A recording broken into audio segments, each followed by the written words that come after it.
Shoot. Welcome to the Call to Action Podcast. We have a super special interview today. We have Ben, the boss Bateman, right here with me. What's up, man? How you doing? I'm doing a little bit better than you after that match, my friend. That was a hard-fought match, but it was a tough ending. Yeah. Tough ending, I'm not gonna lie. I'll hit you with the gym question first, man. How was that match? What are your thoughts right away from that? You always hope you go 6 or better in round 1. You never want to hang your head after you do that, so both of us did that. Twice at live events I've gone 12-0 on movie release dates. Maybe I just blew with the last one. I guess the first time I've gone 12-0 live on that. Right. It's also twice in a row. Riley and I have gone 12-0 in round 2 and lost the match, which is pretty unbelievable. So yeah. In the old days of Schmoedown, if you missed 4 questions, you probably won the match.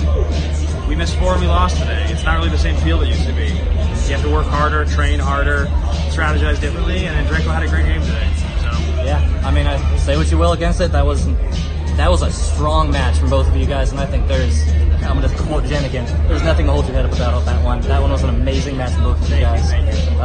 Since stellar, absolutely entertaining. I'm so glad I got to make it out of your life for that. Match aside, so I got a couple questions I know that we were asking the groups and we kind of wanted to throw by you. Firstly, one of my favorites, the switch from I'm So Humble as an intro song. Yeah. Why, Ben? Why? That is such a clearly superior song, but hit us with your feelings on it. I love I'm So Humble. I'm such a fan of that movie, and I'm such a fan of that song. But it felt like it was a little bit of the not taking myself as serious as I wanted to really be taken seriously as a title competitor. And I found myself getting so hyped on the Killers song, The Man. It just felt like when I was listening to it to get hyped up and get ready for a match, it felt like I should be walking into it. And I don't know. I mean, I always have an affection for I'm So Humble. Right. Connor For Real's a hero of mine, a folk hero. It's so good. One of my favorite intros is still just a guy bringing you out, just bottle in hand, just striking in for it. But those were the wild days. Yeah, those were the wild west of the Schmoedown days, and I think we've leveled up so high since then. The competition is so incredibly hard and difficult and amazing, and that's something we want to touch on as well. Looking into the competition raising up as it is, so what are your personal training styles? What are some things that you do behind the scenes? What's your study methods? It's a lot of things. You try to identify your weak points. Nobody has time to watch every movie, so you watch important movies you haven't seen before, and then you also try to focus on general knowledge and categories that you're not as strong in. And I could write a book about different study methods at this point because I've tried so many. Some work better than others. There are things you can do to train your memory to retain information better.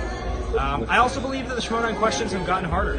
I believe that we can't rely on classic movie who is the star as much as we used to, so it tends to be classic movie who's the second or third star, or it tends to be who is the director of this slightly less known movie from a Rob Reiner. In the old days it might have been who directed Stand By Me. Today it's the American President. And that's just unfortunately the nature of the game, and it's unavoidable, and you have to kind of adjust your strategy for that. So. And I'd agree. I think that shows that a lot of people will sit here and say Inner Geekdom or Star Wars, how deep cut it is. But looking at some of these matches, even the matches today, there was some hard deep cuts. A 5-pointer on Snatch. Oh man, which is a personal favorite of mine, but even I've watched that movie so many times and I didn't know the answer for that one off the top of my head. A context question in Snatch as a 5 is pretty fair. I think who directed Overlord's a little harder, as that director has only directed one significant film, and it's a recent movie that didn't make any money, so it's hard to say if it's a 3-pointer, but that's subjective. Snyder knew it. I can't really argue too hard on that. Yeah, sure, that's it.